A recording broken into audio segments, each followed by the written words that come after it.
Salut tout le monde, au programme de cette vidéo, la suite de la compréhension orale du DELF B2. On a fait un premier exercice dans la vidéo précédente, je mettrai le lien dans la description, et aujourd'hui on va faire le deuxième exercice et je pense qu'on aura le temps de faire le troisième dans la même vidéo. Je vous rappelle que pour la totalité de l'examen, vous avez 3 exercices. Les 2 premiers sont relativement longs, c'est pour ça que vous avez 2 écoutes. Et le troisième, c'est un peu différent, c'est des documents courts, et il y a une seule écoute, mais je vous expliquerai plus précisément tout à l'heure. Pour commencer, on va faire le deuxième exercice du sujet, c'est-à-dire un document assez long.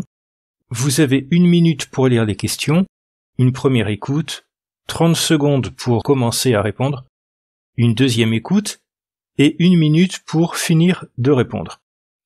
Après ça, on fera le corrigé ensemble, et après, on fera le dernier exercice qui fonctionne un petit peu différemment. Allez, vous êtes prêts pour ce deuxième exercice? C'est parti. Exercice 2. Vous allez écouter 2 fois un document. Vous écoutez une émission à la radio. Lisez les questions. Écoutez le document, puis répondez.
Bonjour Laetitia Saavedra. Bonjour Marc. Le phénomène qui vous intéresse cette semaine, c'est celui des sans bureaux fixes, ces salariés qui n'ont plus de bureau attitré. L'entreprise américaine Google a lancé le mouvement il y a quelques années, suivi depuis par plusieurs grands groupes français. Oui, le principe des salariés sans bureau attribué se systématise en France aujourd'hui. C'est le cas notamment au siège de l'entreprise Sanofi, installée près de Paris depuis 2015. Ici, plus personne n'a de bureau attitré et chaque jour est une compétition pour obtenir un bureau. Le premier arrivé est le premier servi. Les employés arrivent le matin sur un espace commun à toute l'équipe et chacun se met là où il le souhaite, y compris les chefs qui n'ont plus de bureau. Alors, pourquoi ne pas donner de bureau attitré aux salariés? 2 raisons à cela.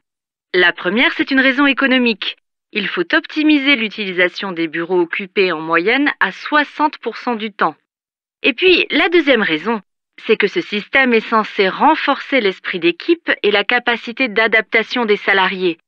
La conséquence de ces économies, c'est que les entreprises prévoient systématiquement moins de postes de travail que d'employés. Chez Sanofi, par exemple, c'est 8 postes pour 10 employés. Alors, comment ça se passe concrètement pour les salariés? Eh bien, ce n'est pas toujours facile. Ils s'installent là où il y a de la place et parfois, il n'y en a pas. Il arrive que certains rentrent chez eux. Autre problème, l'utilisation des salles de réunion qu'il faut réserver et qui sont très convoitées. Parfois, des employés bloquent leur place dans ces salles de réunion en y laissant leur sac ou leur manteau pendant qu'ils partent en rendez-vous à l'extérieur. Le moindre espace disponible est occupé et cela peut créer des tensions entre collègues. Et que pensent les salariés de cette organisation du travail? Cela varie en fonction des générations. Les jeunes s'adaptent à cette situation, mais les plus âgés se plaignent du bruit, de problèmes de concentration. Certains ont même peur de ne plus avoir leur place dans l'entreprise. Ce nouveau mode d'organisation va donc provoquer d'autres bouleversements, non? Oui, les outils numériques permettent déjà de travailler de chez soi ou d'un bureau partagé, mais un concept va encore plus loin aux États-Unis. Il s'agit des hôtels de travail qui propose à la fois un lieu de vie et un lieu de travail, avec une frontière entre la vie professionnelle et la vie personnelle de plus en plus réduite. Une nouvelle forme de travail sans limite de temps ou d'espace, c'est peut-être ce qui nous attend avec des employés hyper flexibles qui pourront travailler n'importe où et à n'importe quelle heure.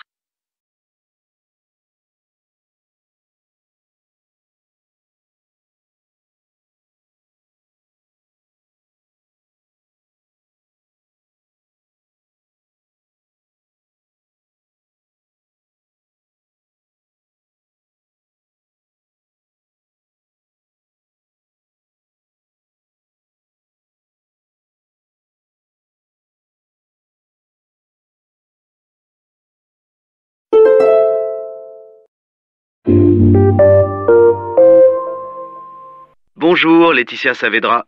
Bonjour Marc. Le phénomène qui vous intéresse cette semaine, c'est celui des sans bureaux fixes, ces salariés qui n'ont plus de bureau attitré. L'entreprise américaine Google a lancé le mouvement il y a quelques années, suivi depuis par plusieurs grands groupes français. Oui, le principe des salariés sans bureau attribué se systématise en France aujourd'hui. C'est le cas notamment au siège de l'entreprise Sanofi, installée près de Paris depuis 2015. Ici, plus personne n'a de bureau attitré et chaque jour est une compétition pour obtenir un bureau. Le premier arrivé est le premier servi. Les employés arrivent le matin sur un espace commun à toute l'équipe et chacun se met là où il le souhaite, y compris les chefs qui n'ont plus de bureau. Alors, pourquoi ne pas donner de bureau attitré aux salariés ? 2 raisons à cela. La première, c'est une raison économique. Il faut optimiser l'utilisation des bureaux occupés en moyenne à 60% du temps. Et puis, la deuxième raison, c'est que ce système est censé renforcer l'esprit d'équipe et la capacité d'adaptation des salariés. La conséquence de ces économies, c'est que les entreprises prévoient systématiquement moins de postes de travail que d'employés. Chez Sanofi, par exemple, c'est 8 postes pour 10 employés. Alors, comment ça se passe concrètement pour les salariés ? Eh bien, ce n'est pas toujours facile. Ils s'installent là où il y a de la place et parfois, il n'y en a pas. Il arrive que certains rentrent chez eux. Autre problème, l'utilisation des salles de réunion qu'il faut réserver et qui sont très convoitées. Parfois, des employés bloquent leur place dans ces salles de réunion en y laissant leur sac ou leur manteau pendant qu'ils partent en rendez-vous à l'extérieur. Le moindre espace disponible est occupé et cela peut créer des tensions entre collègues. Et que pensent les salariés de cette organisation du travail ? Cela varie en fonction des générations. Les jeunes s'adaptent à cette situation, mais les plus âgés se plaignent du bruit, de problèmes de concentration. Certains ont même peur de ne plus avoir leur place dans l'entreprise. Ce nouveau mode d'organisation va donc provoquer d'autres bouleversements, non ? Oui, les outils numériques permettent déjà de travailler de chez soi ou d'un bureau partagé, mais un concept va encore plus loin aux États-Unis. Il s'agit des hôtels de travail qui proposent à la fois un lieu de vie et un lieu de travail, avec une frontière entre la vie professionnelle et la vie personnelle de plus en plus réduite. Une nouvelle forme de travail sans limite de temps ou d'espace, c'est peut-être ce qui nous attend avec des employés hyper flexibles qui pourront travailler n'importe où et à n'importe quelle heure.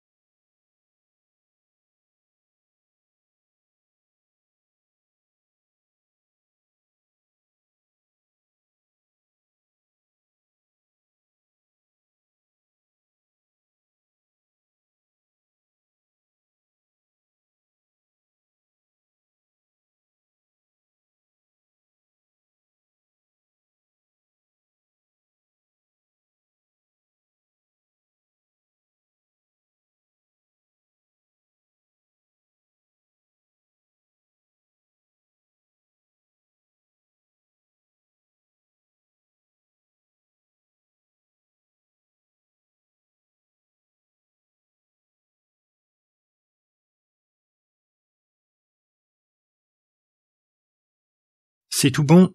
Allez, on passe à la correction. Pour la première question, je suis pas sûr qu'il y ait une phrase qui réellement corresponde à cette question de manière vraiment précise. C'est plus la globalité du document, je pense. Après, si on veut vraiment chercher une phrase, à la rigueur, il y a celle-là. Le principe des salariés sans bureau attribué, Ça correspond à peu près à une nouvelle manière d'utiliser les bureaux, mais il peut y avoir une autre phrase, hein. De toute façon, on ne vous demande pas de justifier la réponse, alors c'est pas très important. En tout cas, la réponse c'est B. Question 2. Dans l'entreprise Sanofi, qui est une grande entreprise française du secteur pharmaceutique, si je dis pas de bêtises. Donc chez Sanofi, qui est concerné par la nouvelle organisation? Que dit la dame? et chacun se met là où il le souhaite, y compris les chefs qui n'ont plus de bureau. Voilà, c'est donc la réponse B, les chefs et les employés. Troisièmement, quel est l'objectif principal de cette organisation? Il faut optimiser l'utilisation des bureaux occupés en moyenne à 60% du temps. Voilà, optimiser l'occupation des bureaux, entre autres. Dans tous les cas, ça correspond à la réponse B. Il s'agit d'améliorer l'utilisation des espaces de travail. On continue. Question 4. Du fait de cette organisation, que font les employés? Il arrive que certains rentrent chez eux. Réponse A. Cinquièmement, chez les employés, cette organisation peut... Le moindre espace disponible est occupé et cela peut créer des tensions entre collègues. Ça peut entraîner des conflits. Sixième question. Comment les employés les plus âgés réagissent-ils à ce système? Plus âgés se plaignent du bruit, de problèmes de concentration. Certains ont même peur de ne plus avoir leur place dans l'entreprise. Réponse C. Ils s'inquiètent pour leur avenir professionnel. Et dernière question. La journaliste estime que les hôtels de travail, qu'est-ce qu'ils font? Il s'agit des hôtels de travail qui proposent à la fois un lieu de vie et un lieu de travail, avec une frontière entre la vie professionnelle et la vie personnelle de plus en plus réduite. Ils favorisent la confusion entre vie privée et vie professionnelle. Réponse C. Voilà, on peut passer au dernier exercice de ce sujet de Delphes. L'exercice 3, il est un peu différent. Cette fois, vous avez 3 petits documents sonores. Alors, vous n'avez qu'environ 15 secondes pour lire les questions. Il y a 2 questions pour chaque document. Et attention, il y a une seule écoute. Et après, vous avez 20 secondes pour répondre. Et ensuite, on passe à l'exercice suivant, et ainsi de suite, pour les 3 documents. Allez, c'est parti. Exercice 3. Vous allez écouter une fois 3 documents. Document 1. Lisez les questions. Écoutez le document, puis répondez.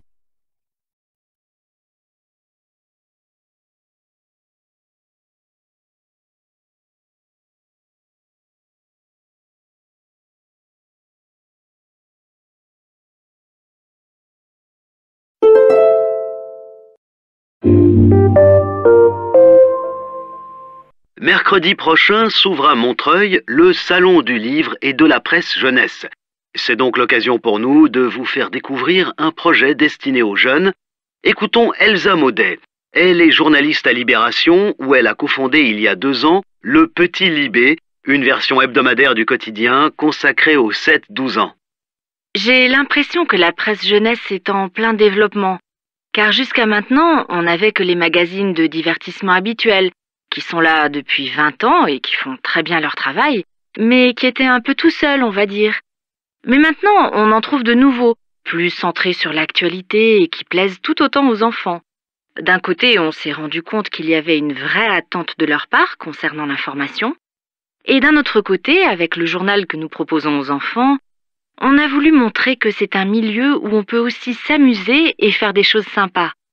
En tout cas, j'espère que ce développement de la presse jeunesse va aider les enfants à pouvoir analyser l'actualité de façon critique et à grandir avec une image différente de ce métier.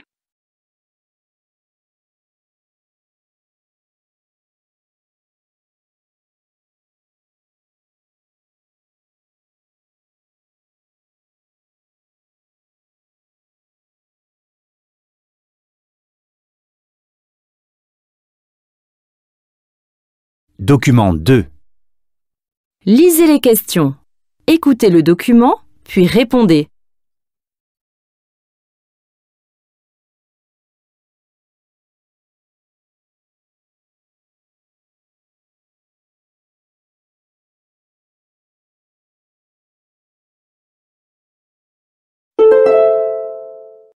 Malgré le succès grandissant des jeux vidéo, près de 20 millions de jeux de société sont vendus chaque année en France.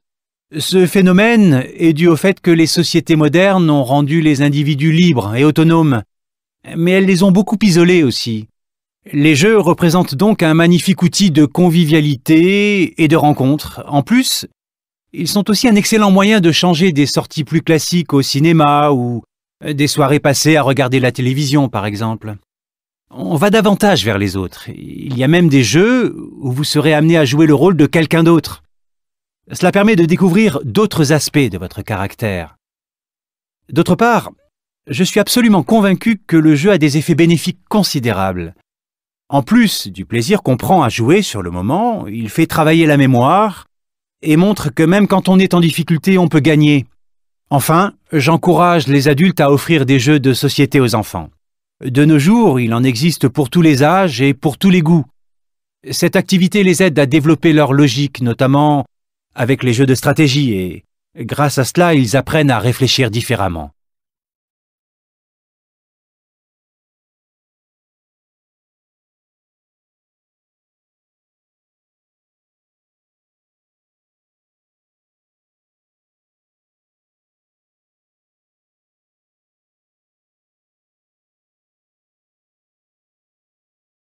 Document 3.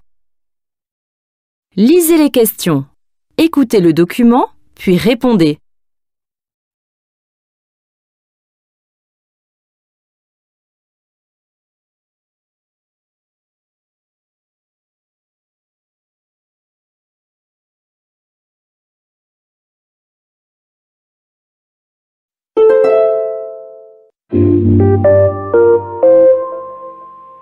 Offrir un robot de compagnie à votre enfant pour qu'il joue. Est-ce une bonne idée? Sophie Becherel nous aide à répondre à cette question. Les robots émotionnels ont de plus en plus de succès auprès des enfants. Ayant une personnalité très humaine, ils sont destinés à créer des émotions. Et ça marche très bien. Dans notre société, parler aux objets est devenu quelque chose de très naturel, comme on le fait avec son téléphone par exemple. Néanmoins, en tant qu'adultes, nous savons que nous sommes face à une machine, ce qui n'est pas forcément le cas pour les enfants. Alors, afin de ne pas créer de confusion chez ces derniers, il faut que les créateurs conçoivent les robots de manière à ce que leur nature de machine apparaisse clairement aux yeux des enfants. En effet, bien que ces robots soient de plus en plus autonomes et qu'ils puissent dire « je t'aime », ils ne sont pas capables de ressentir, car ils ne sont que des objets programmés par des informaticiens. En revanche, il s'avère que ces robots peuvent être d'excellents compagnons pour les enfants en matière d'éducation, car ils peuvent aller chercher sur Internet la réponse à toutes sortes de questions et permettent de développer chez les plus jeunes leur compréhension du monde, ce qui est positif pour leur formation.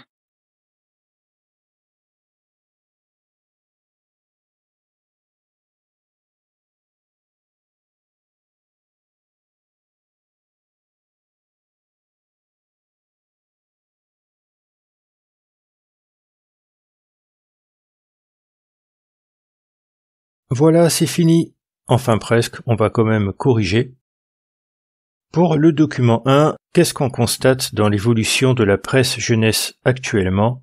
Mais maintenant, on en trouve de nouveaux, plus centrés sur l'actualité et qui plaisent tout autant aux enfants.